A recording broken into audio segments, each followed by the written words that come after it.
Greetings, Council Rock School community. This is Robert Brazier, Superintendent of Schools. This presentation represents a milestone moment in what has been a very long redistricting process. We had a redistricting committee of 30 parents, 2 from each school, as well as a handful of administrators that served for over a full year working on this process. I want to thank every single member of that committee for their tireless efforts to do the best job possible for the students, the children of the Council Rock School District. This wasn't just a numbers game to them. Yes, the numbers, the math had to work. But I would tell you that much care and much caution was taken by the committee to consider the impacts on our CR children. And now, on behalf of the committee, we present their work to the community and to the Board of School Directors. The school board will now control this work between this point and December 13th, when the vote on redistricting is scheduled to occur. One of the emails we received asked whether the board can only vote yes or no to the committee's plan, or if they can alter the plan. The answer to that question is that they can alter the plan prior to the vote, should they choose to do so.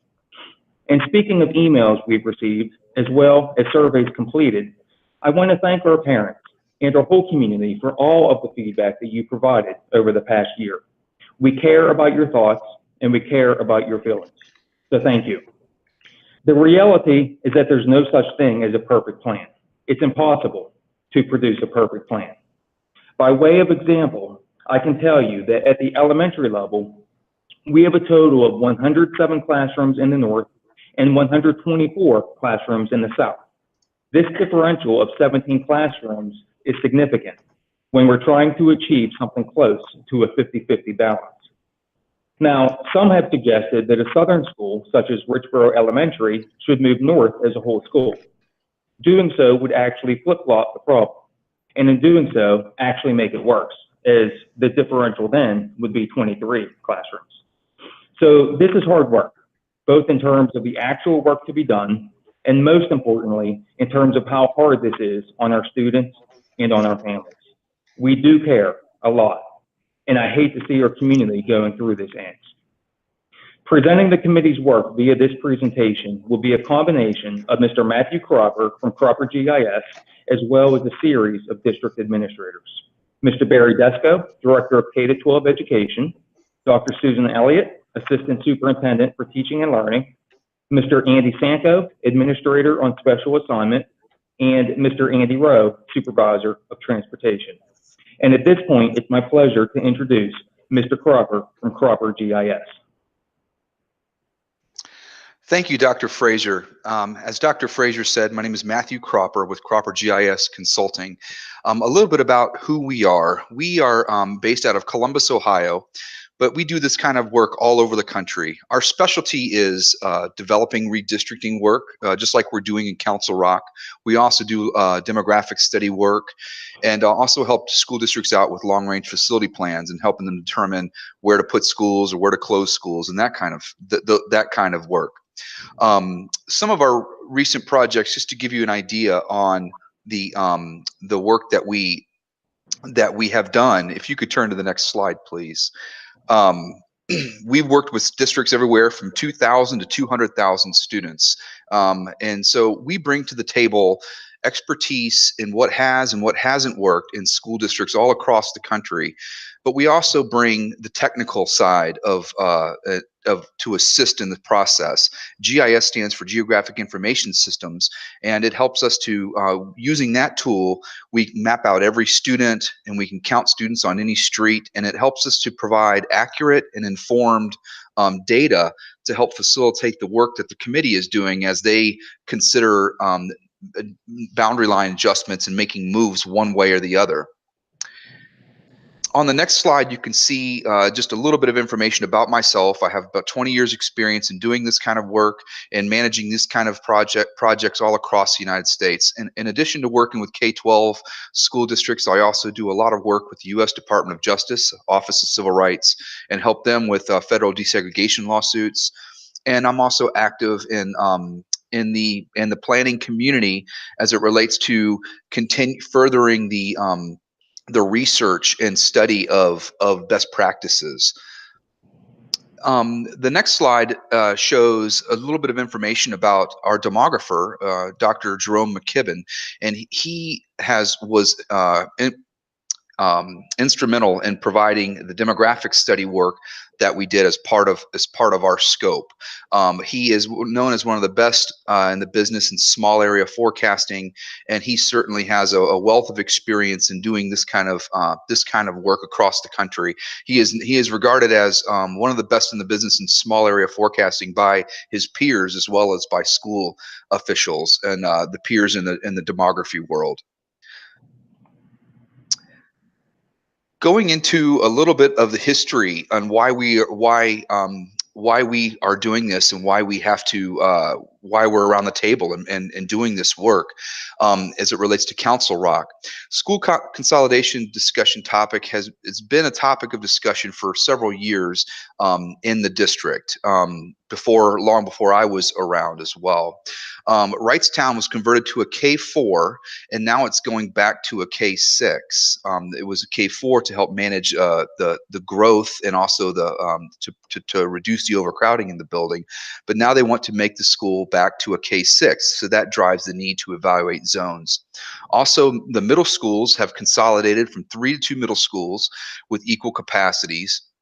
And so redistricting is a necessary part of work in K-12 planning to help balance enrollment across the district and account for these changes that are being made to the schools inside Council Rock School District. If you look at the next slide, you can see that there are some guidelines that were established in 2015, and every school district has a set of guidelines that they follow. And it's really important to have information like this for a committee to help keep a committee and also the staff and consultants focused on the work that's being done. Many times, emotion is a big part of this process from parents and even committee members.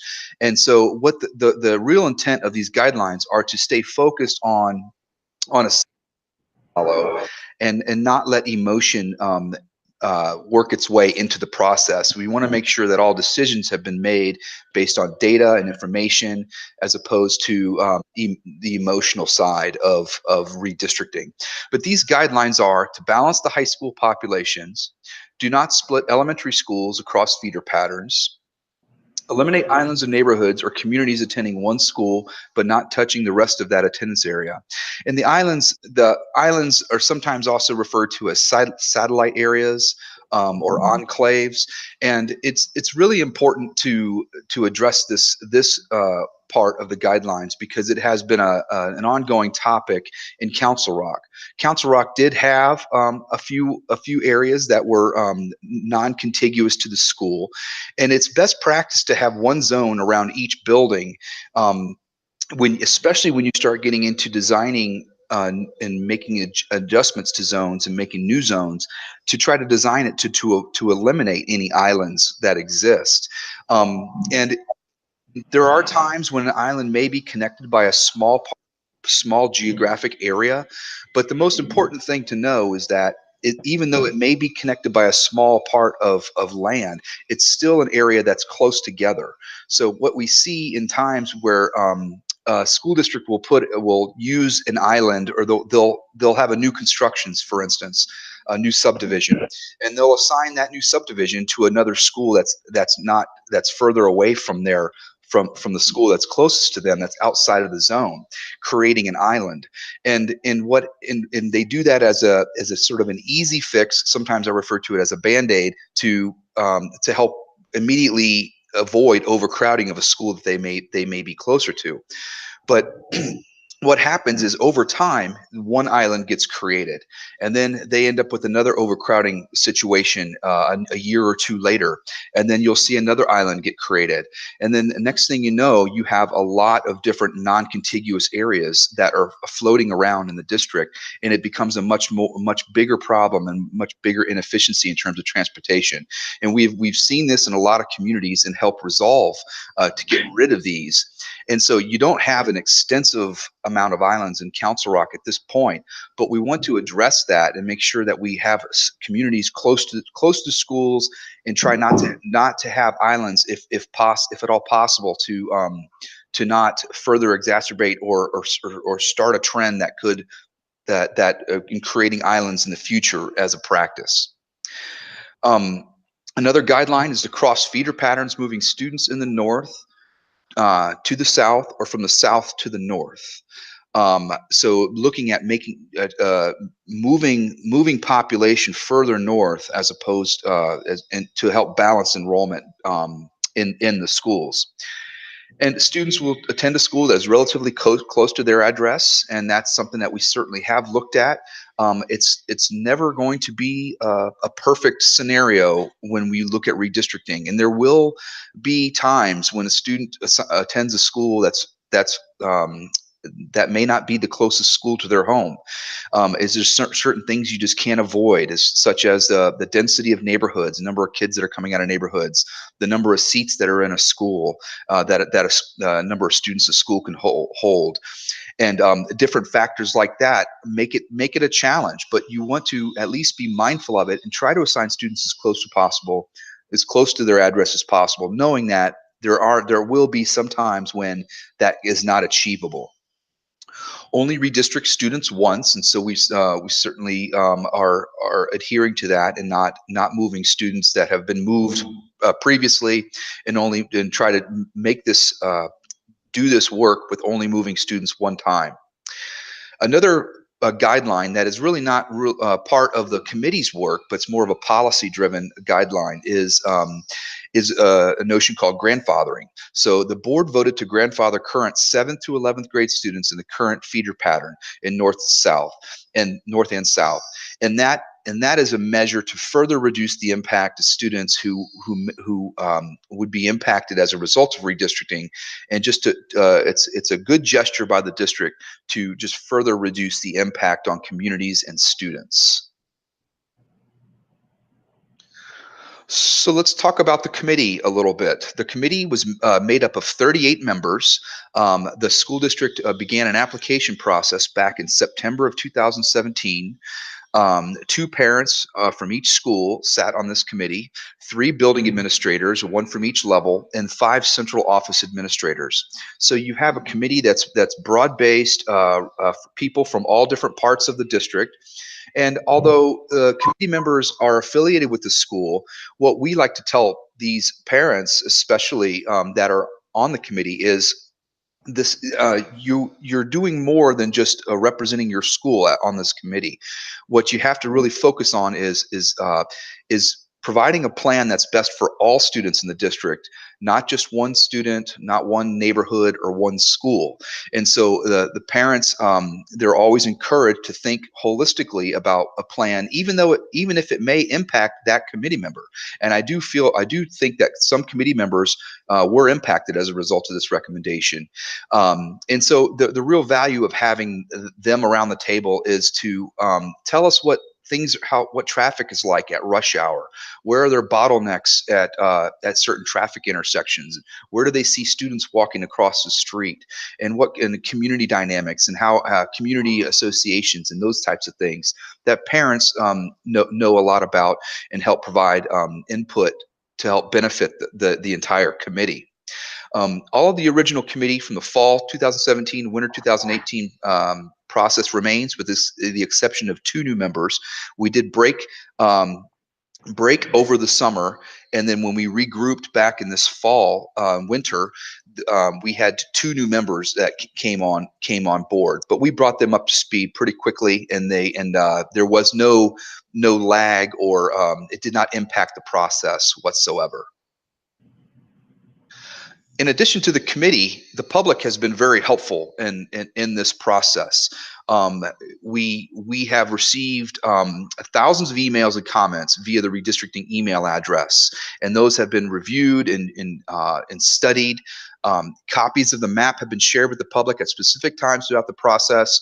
And what's important to know with this type of process is that we're not afraid of the public. We embrace the public, and we want the public to participate and give us input, and they certainly have. And so through email and also public information sessions, the public was very helpful in giving us input and feedback that that sometimes made us take another look at the maps to see if there was something that we could do to bring us closer to adhering to the criteria. As you know, every parent that may be impacted, there is a lot of people who, if they are impacted, they're unhappy with being moved. And in my experience, I have not seen not many parents are happy with being redistricted. But so with that said, the real challenge in this part of the process is that although we are gathering input from the public on a daily basis and had been throughout this process, we're not necessarily able to adhere to every public member's concern or desire. We were looking for constructive feedback and input from the public that may help us change maps to bring us closer to the criteria. But we're not always able to do what a specific community prefers, just because it would bring us further away from the criteria. We invited the public to some public information sessions on January 1st, 2018 and October 1st, 2018, just to keep them up to speed with the work that was being done by the committee, share maps that had been considered in draft form at that point, and to have them give us their thoughts and feedback. We had about 150 to 250 people at each of those sessions, and it was very useful. The public was very respectful, and they were helpful. Also, in addition to having those public information sessions, there were online surveys to further solicit input from the public. So we had an online survey that was geared towards the options and asking them questions as it relates to the criteria or the guidelines. And we had 777 respondents participated in October, and 643 respondents participated in November. So as you can see, it wasn't done. None of this work was done behind closed doors per se, but it was done in an effort to be transparent and to share the ongoing work with the committee throughout the process. A little bit of a background on the framework for the committee's work. The introductory meetings began in October, and regular meetings began in November of 2017. They analyzed over 16 conceptual models presented by the demographer and provided feedback to revise those conceptual models. The committee then reached consensus on some key components of a conceptual model. And at that time, there was a different consultant working on the study, and that consultant applied those conceptual models to the mapping system, the GIS, to evaluate potential boundary lines. The committee then made revisions to those boundary lines, and through the process of working and starting to sketch out options for consideration. Consensus was reached on some conceptual ideas to inform their continued work. If you could turn to the next slide, please. Thank you. The consensus, there was some consensus reached on these conceptual ideas to inform the work that the committee had determined. And these were there was a need to move students from the south to the north to better balance enrollment at all levels. There was also a need to move students from both east and west side of the district to the north. So not just moving one section of the district, there was a need to look at all areas of the district and knowing that any school in this district could be impacted as a result of this redistricting. And doing so balances enrollment to bring each elementary school closer to the average district-wide capacity. Committee process paused, as I mentioned, over the summer 2018. And during this pause, additional work was performed by Cropper GIS as consultants to validate data and the work that the committee had performed to date. We had developed an independent demographic study, so we did a population and enrollment forecast based on the current zones to help understand the long tenure forecasted trends in school enrollment. We also reviewed the latest redistricting draft that the committee had put together, and explored that a little bit. And then in addition to some of the work that we were doing as consultants, the school district was also reviewing each school's building capacity with school administrators. Each school was evaluated in detail to best understand not only how the building was being used, but also understand where administrators could make more efficient use of the buildings. School administrators are forceful, and they will make use of any space in a building if they don't have any space to work with in a school building. They will reclaim small rooms, maybe rooms that are designed for conferences, or sometimes I've even seen closets being used for resource and pull out. So they make use of every space they can if they need to do so. But likewise, if they have extra space, they will make use of that as well, and they will spread out into that space. And so, for instance, they may have two classrooms that are used for resource, for pull out and individual instruction, and each of those rooms may only be being used half of the day, where and the teachers and special program teachers may have their own entire classroom because there's space available. But if it came down to it, and the school administrator or the school were to gain more students, the school administrator would be resourceful and make some more efficient use of those spaces. And I'm not saying that we are going into conference rooms and making closets into classrooms as a part of this process, but this exercise was just to understand, okay, what space do you have? What space can you work with? And what space could you maybe do without compromising your educational programming? So the district went through that exercise, and then the updated capacity data was shared with the committee, and it was incorporated into documents moving forward. The committee continued to draft and revise models with the focus on providing a recommendation that best meet the needs of all students in the district as a whole. The committee met in October and November, and to review additional input from the public, as well as to continue working towards a recommendation. Adjustments were made to the scenarios with a focus on all objectives and criteria. And as I said, input from the public was useful, but changes were only made if it brought the scenario closer to adhering to the objectives and the criteria, and weeding out the emotion and focusing on the constructive feedback. So looking at the recommendations, this recommended plan includes modifications per the most recent public feedback, along with feedback from the committee. They worked on draft plans for months leading up to this presentation, and the draft does move students north and west with the focus on balancing utilization and while adhering to the redistricting guidelines. At the final meeting, the committee voted, the majority of the committee voted to make adjustments to the map to better balance building and classroom utilization, as well as address other elements of the criteria, such as reducing the number of students impacted, and then also providing students, assigning students as close to their home as possible. The committee voted to recommend the plan at the November 5th meeting, 17 votes for yes out of the 23 committee members that were present at the time. This is Barry Desco, and I'd like to give you an explanation of the chart you see before you, followed by why this is relevant to our work. This chart shows the district's class size guidelines across the top row.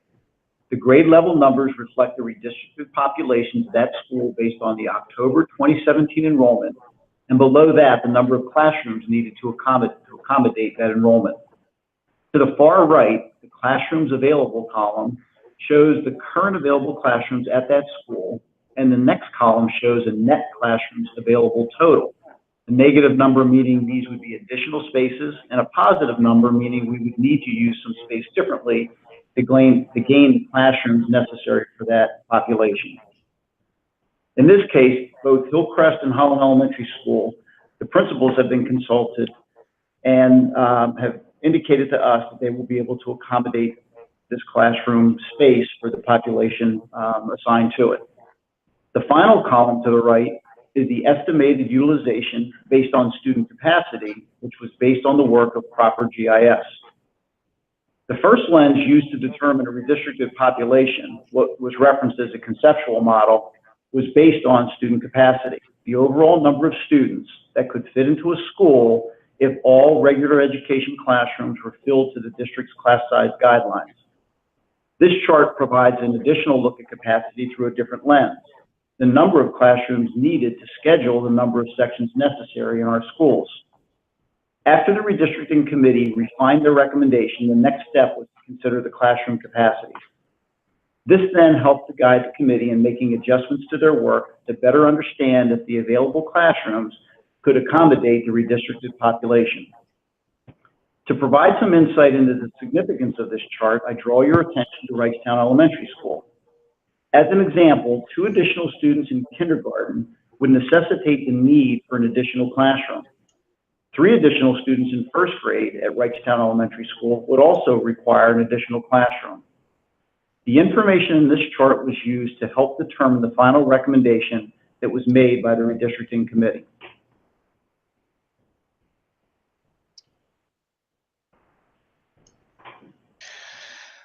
So this slide actually shows you the recommended elementary school zones for the Council Rock School District. When you look at this map, you'll see the background color represents the recommended zone, and the black and white dashed outline shows you the current boundaries. So when you look at this map, you can see where areas were moved. Looking at between Wrightstown and Seoul Finestone, you can see the yellow area that's south of that black and white dashed line, for example. That is an indicative of an area that used to be Wrightstown, which was that black and white dashed outline, and now it is yellow, which means that that area was moved into Seoul Finestone. You could see also the green area for Newtown extends further west into the current Wrightstown area in order to provide some relief to Wrightstown Elementary. And furthermore, you can see the area down near Richboro, just for example, used to come up further north. The current Richboro Elementary Zone does, and you can see that area that is blue now is now in Wrightstown Elementary. And so as you look at the map, you can see different pieces of this and where there are deviations from that black and white dotted outline, and that shows you and helps you understand where movements have occurred.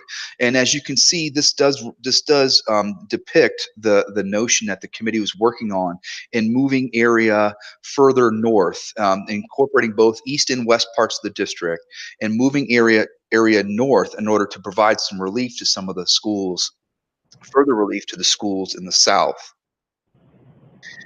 The next slide shows you the high school and middle school zones. And so in here it was the same area that was sent from Richboro to Wrightstown was the area that was also moved north. And so there wasn't a whole lot of adjustment done at the middle and high school level. It was this one territory, which does encompass a lot of students and a lot of communities, but there wasn't a lot of movement in different parts and areas of the district. It was just this area was sent north to align with elementary changes and also to help further balance the utilization of schools, of your middle and high schools.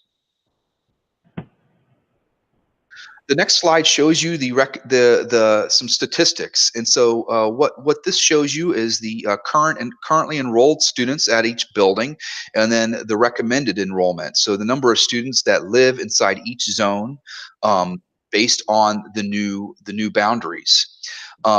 We had to factor kindergarten because there's AM and PM kindergarten, and so in order to get an estimate, we took half of the total kindergarten count because they have an AM and PM session, and so students come in for morning, and then that group of students leaves, and another group of students comes in for the afternoon. So we accounted for that, but other than that, the estimates were based on students living in each zone, and that is done so that to balance utilization and also to make schools equitable in terms of the number of students living inside each area should students choose to go to their to their home school. The table to the right shows you the same data, but it shows it in terms of percentage utilization. So it's just comparing the estimated enrollment to the capacity. And as you can see here, the district total utilization is 79.4%.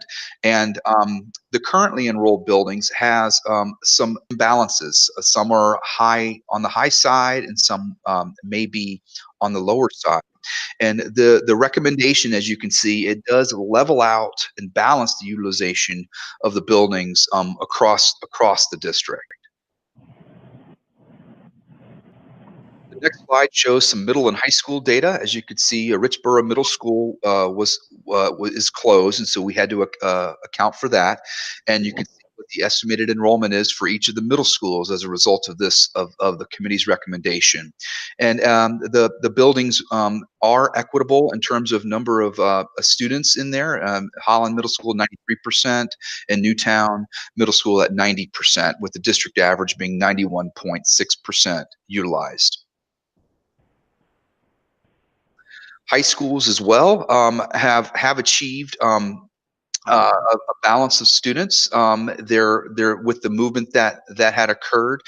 We assigned more students to Council Rock High School North to bring up their utilization, to bring them more into balance. You'll see the utilization is a little bit different between the two buildings, but also note that the capacity of the high schools differs by about 400 seats. And so if you look at the total enrolled, the total number of students in each building is comparable and close. And so the committee did accomplish their objective of assigning more students to the north to help better balance utilization of the two high schools. The committee was also looking at, we provided statistics on students impacted, and this just shows you the number of students that were impacted as a result of the moves.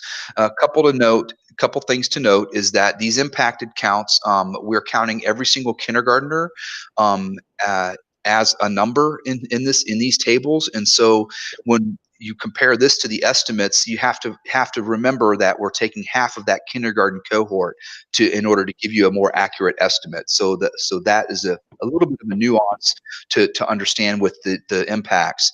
When you look at these tables, you see the tan colored lines, rows in the table represent students who were moved. So 141 students were moved from Churchville to Richboro Elementary as part of the recommendation. And then 63 students were moved from Hillcrest to Holland, and so on and so forth. And sometimes communities ask, well, what about, why are you moving some students into one school, but then also moving students out of a school? And that's just the nature of redistricting and trying to balance utilization and moving areas, sometimes in what we call a domino effect. You have to move students into a building to provide relief to one school, but then that school needs to have needs students moved out in order to balance out that building. And so it can impact several schools in what we refer to as a domino effect. 719 elementary students impacted as a result of the recommendation. 503 middle school students, grades 7 through 8, impacted as a result of this, and 159 high schoolers. And these are counting just the students, the current cohort, 2017-18 enrollment, students who live in the zone, who were assigned to a new school. And this is the best way to just give you an understanding of the total number of impacts, knowing that when you do your grandfathering and other types of things to implement into the new zones, that you're going to reduce the impact, and also in each year, grade sizes are going to differ. Cohorts are going to change. You're going to have differing sizes of cohorts. So, this impact is just to give the committee an understanding of how many kids would be impacted, and they were looking at this also with multiple options, so they could see kind of like what the impact would be if they did this or if they did that. In addition to the recommendation, once the recommendation was provided, we as consultants analyzed the recommendation. As I mentioned before, we did a demographic study that was based off of the current attendance. What this effort was designed to do was to get an understanding of, okay, now zones have moved. We made changes and moved areas one way or the other. How does that impact, or how does that relate to the forecasted enrollment? And so we looked at the forecasted enrollment. We looked at the population, and to get a scientific understanding of how is the forecast going to be impacted as a result of making these changes, because the forecast was based off of the current zones. We created population profiles for each of the schools. So in the original demographic study, there was a population profile was developed for each building, and so that we can understand the age structure and which areas were empty nesting and which areas were the higher proportion of children and things like that. So what we did that same exercise with the recommended zone, so that we can understand the age structure and the population dynamics of the recommended zones. We basically did everything short of doing a forecast by school by grade for each of these zones in order to give a good understanding of this. A general overview of the findings were that the current zones had more variance in your schools. We showed some schools going down, some schools going up, and so there was a lot more swings from building to building in looking at your current zones and as a part of our original demographic study. When we started studying these recommended zones, we noticed that the movements that were made and part of the recommendation actually leveled a lot of that out. The demographic dynamics of each community was more stable, and so that we don't anticipate each building or the buildings to have the swings that we were seeing in the original forecast. Not to say that some will increase and some will decrease still, but it's not going to be we don't anticipate it being at the magnitude as some of the buildings. In other words, the growth isn't isolated in one or two schools, and the decline isn't isolated in one or two schools. Some still have forecasted growth, such as Wrightstown Elementary, which is an area that has a lot of land available for new construction and things like that, as well as the age structure of the community that makes up Wrightstown and the recommendation. But the overall conclusion is that the recommended zones do a better job at balancing population dynamics among the schools, which results in more expected stability amongst your elementary schools. This is Andy Rowe from Council Rock Transportation. I would like to start by acknowledging the work completed by the Redistricting Committee, Proper GIS, and the Council Rock leadership team. The art of balancing the schools is much more complex than changing the route. My department's job is less complex. My department is experienced making adjustments to the transportation network. Each year, we are tasked with creating and adjusting routes for our community. A couple examples are the extended school year, where we transport about 300 students that live throughout the entire district to only 2 Council Rock schools, and the adjustment we made for Wrightstown Elementary School students to attend Richboro Middle School year. Our overall footprint hasn't changed, and most of the stops will remain the same. We have existing routes that may get adjusted, but this is an easy adjustment for my team. The origin and destinations may change on these routes, but we will be able to service the community within the guidelines set out by the state of Pennsylvania and the Council Rock School Board. This is Susan Elliott, and part of our next step is also helping to communicate the things that will be happening once we move forward with our recommended plan. So first of all, because of the wintry weather that interrupted our regularly scheduled board meeting on November the 15th, we will now hold an opportunity for public comment on November 29th. Additionally, as mentioned earlier in this presentation, the school board plans to vote on the recommended plan at a special meeting on December the 13th.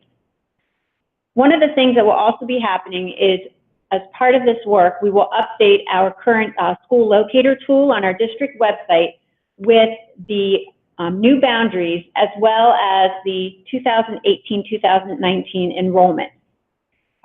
In conjunction with updating our school locator tool on our website, Cropper GIS, who will be doing that updating with us, has also will also be providing us with the updated option analysis for this recommended plan that will be updated with the 2018-2019 enrollment. Additionally, we will be sending a letter to each family that is transitioning to a new school as part of our transition process, and that letter will include a message from the district as well as a message from the school principal and the PTO president of that school. We will also share very specific information about transition activities at each school, and the transportation details for bus stops will be shared as per their normal timeline of the school year. This is Andy Sanka.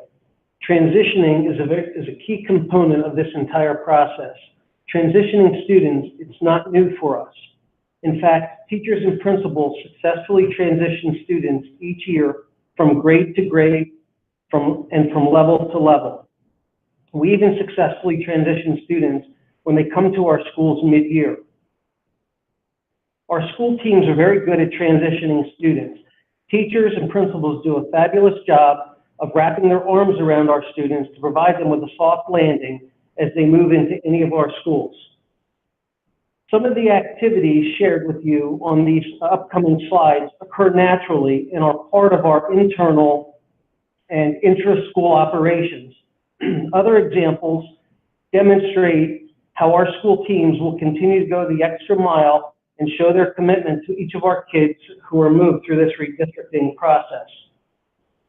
On the first slide, Dr. Elliott spoke a bit about the letters that will come out of both Dr. Fraser's office and out of the school principal's office in conjunction with the PTO president.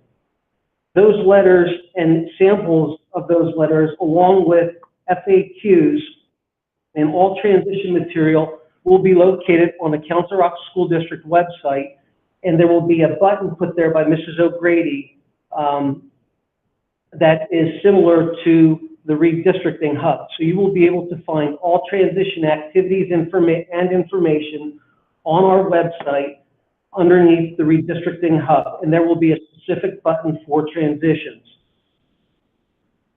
School visitations for both families and students will be provided starting in the spring.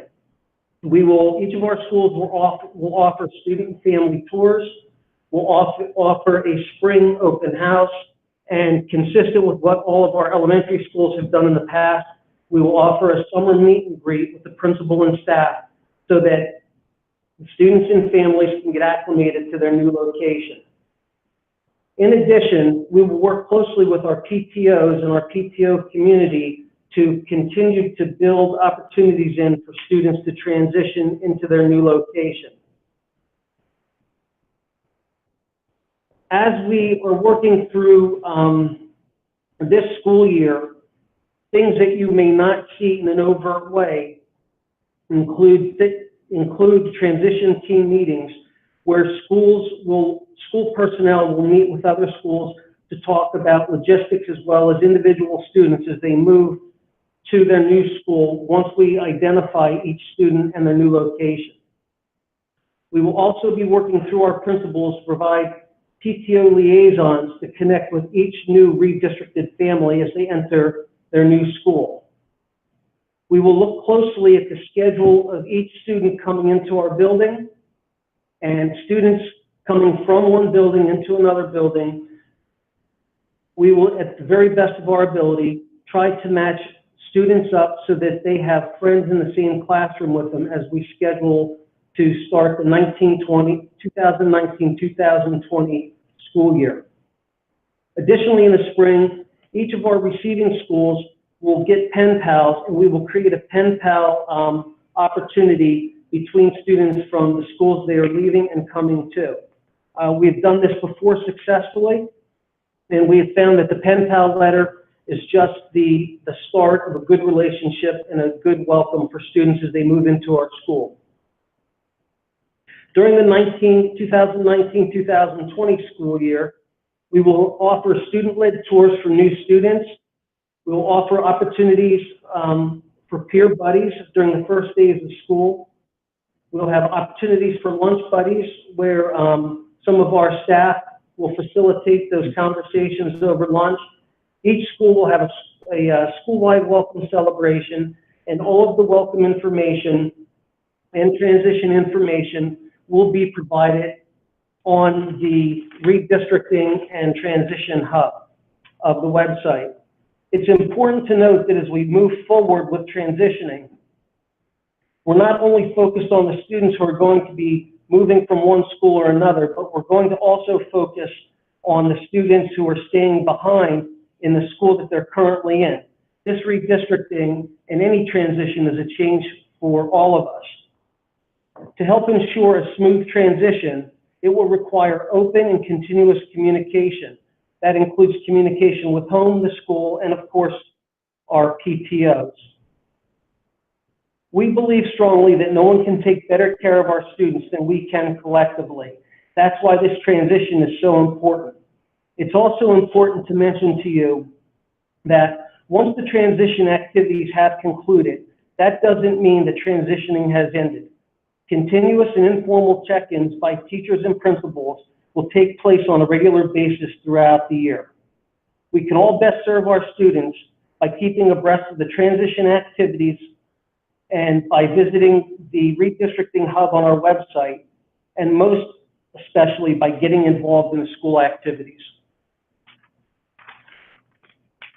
Thank you, Mr. Stanko. This is Robert Frazier again with a couple final notes. As an administration, we are recommending the grandfathering of current sixth grade students. This issue pertains to only a portion of the current Richboro Elementary sixth grade class. There are a total of 67 Richboro sixth grade students, a portion of which will be redistricted to Newtown Middle School without grandfathering.